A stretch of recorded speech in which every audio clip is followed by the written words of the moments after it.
we go again? Oh, no, not again. You've seen it before, haven't you? Dom, how long have we been doing this? Once more unto the bridge, dear friends. Again and again and again until we're both dead.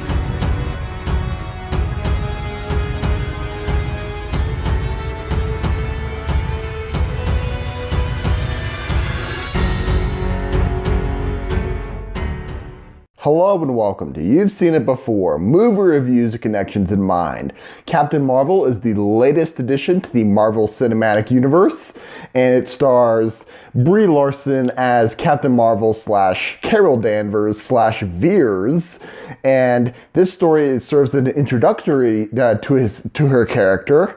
And in this film we see Veers, as she's known early in the film, serving in the Kree Star Force, an elite task force of warrior heroes working to defend the Kree Empire from their sworn enemy, a shape-shifting alien species known as the Skrulls. During a mission, Veers finds herself stranded on Earth in the 1990s along with a handful of Skrull, and while she's working to hunt them down, she encounters Agent Nick Fury early on in his career at S.H.I.E.L.D., and together they find out that her mission and indeed her identity may not be all what it appears to be.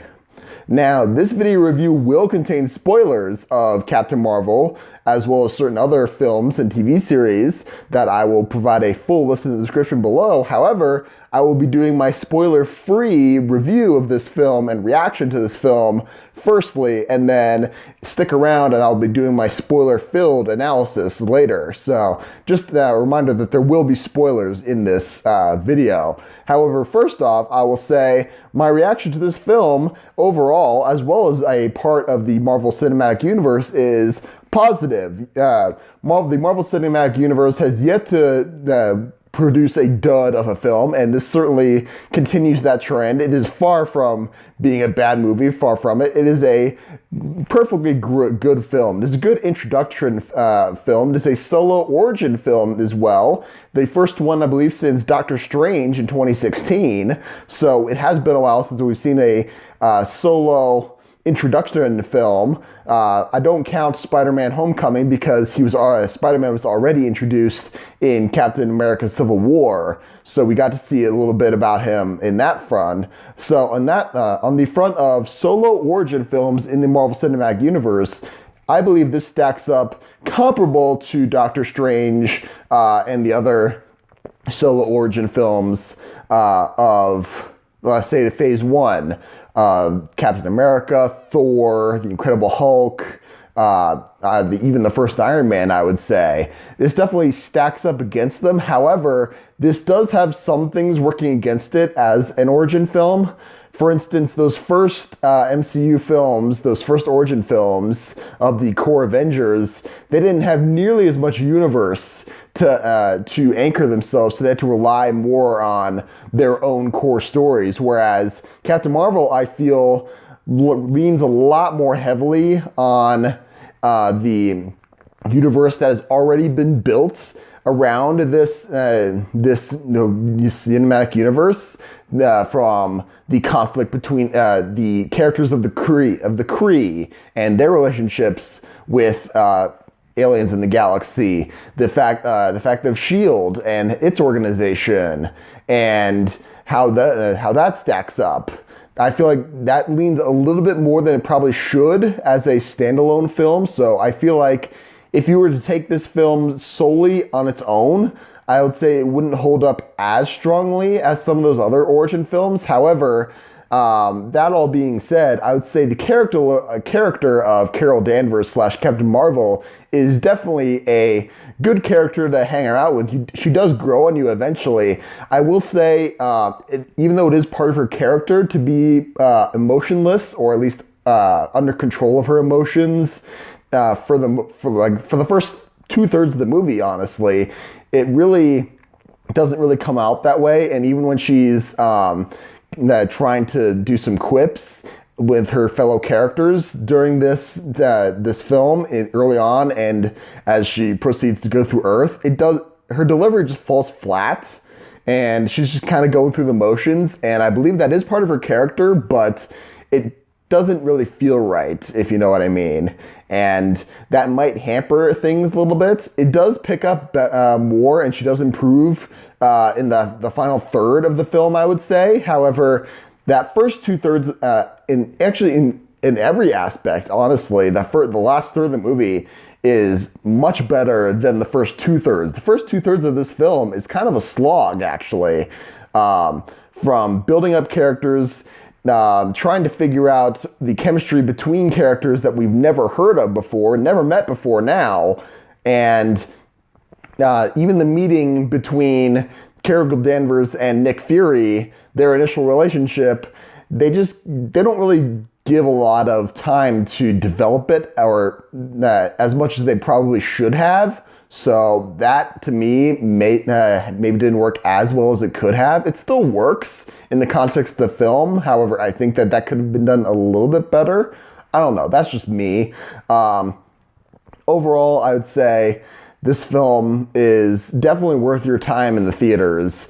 And any negatives I have are kind of nitpicks. Like I said, I feel like this, as a standalone film, doesn't hold up as well, since it does feel like it leans a little too heavily on the established MCU universe. So that's why I'm a little bit downgrading it just a touch.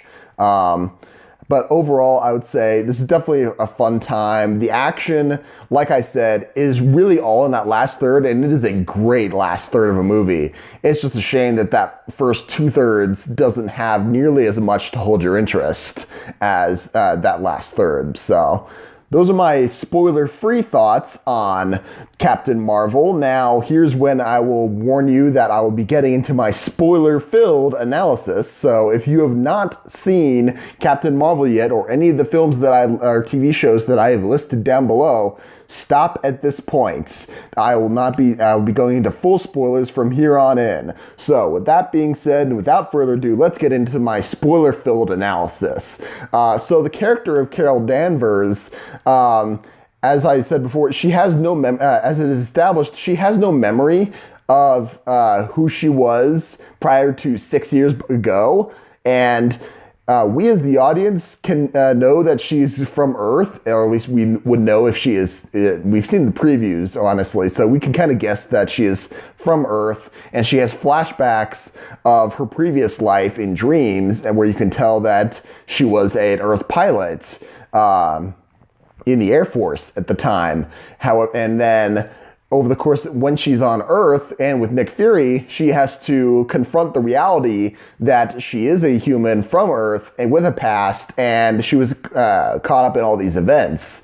And this reminded me of an episode of Star Trek The Next Generation, the 4th season, I believe, entitled Suddenly Human, in which the Enterprise encounters an alien race that they have been at war, in conflict with, and one of the crew members of a damaged one of their ships is in fact a human who was raised as, I believe they were called Tamarians, not Tamarians, I can't remember that. Please correct me in the comment down below. I'm a Trekkie. I know. I should probably remember this, but it started with a T, believe me.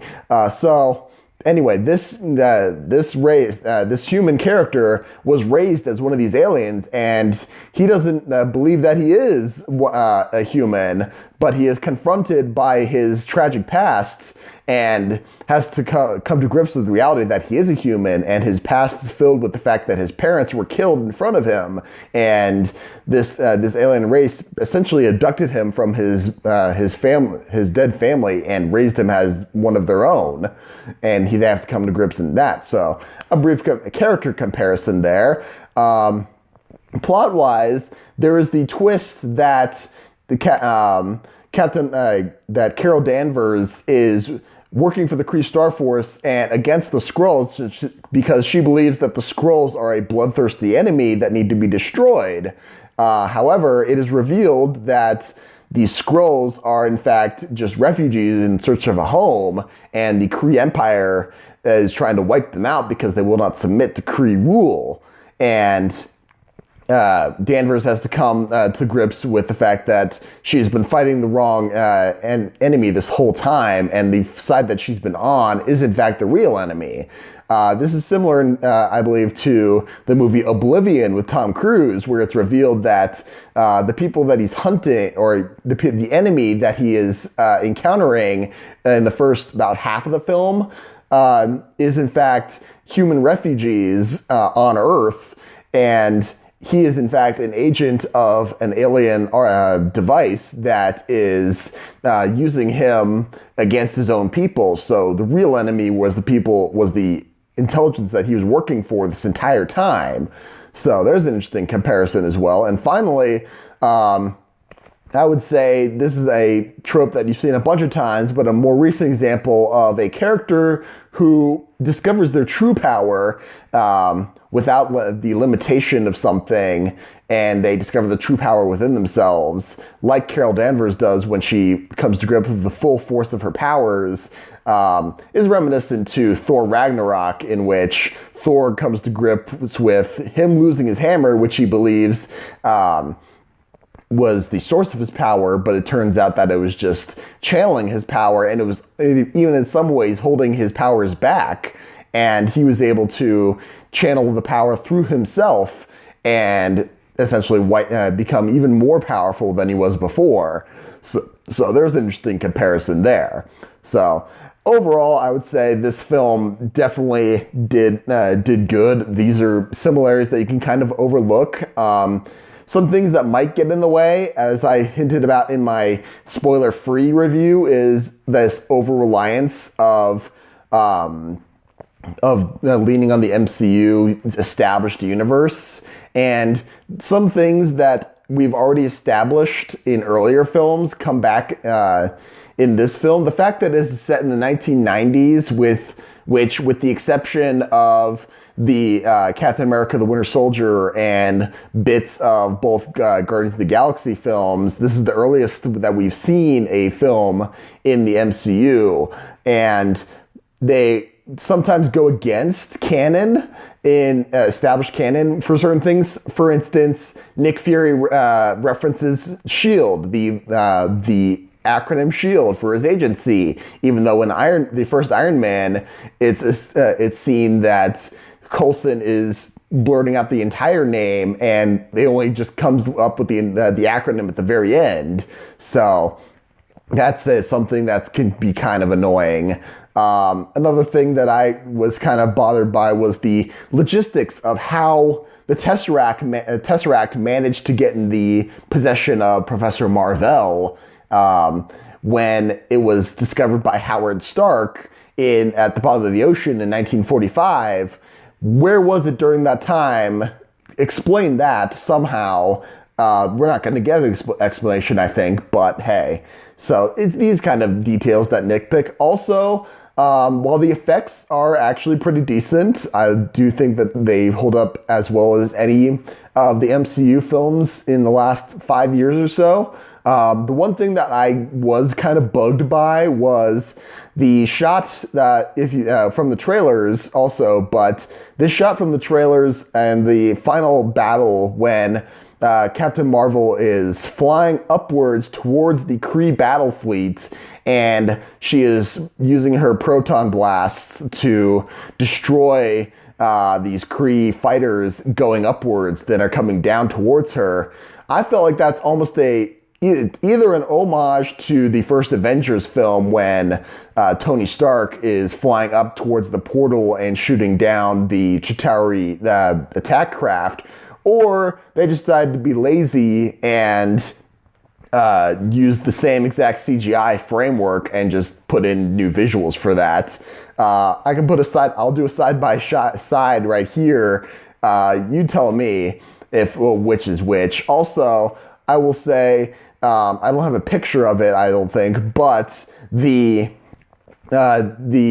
interior of the Skrull ship that Veers finds herself in before she gets stranded on Earth, to me, it looks like it might be a redress of the interior of the Hydra base from Captain America, the First Avenger.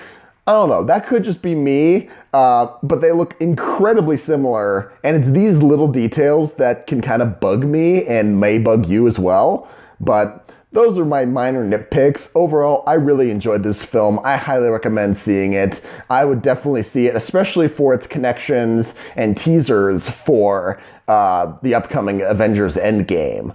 So be sure to check that out. Thank you so much for watching. I appreciate whatever audience I can get. What did you think of Captain Marvel? Did you like it? Did you not like it? What about my analysis of the film? Do you agree with anything I said? Do we disagree with anything I said? Did I miss anything? Let me know in the comments down below. Please, if you liked what you saw, please feel free to like, share, and subscribe.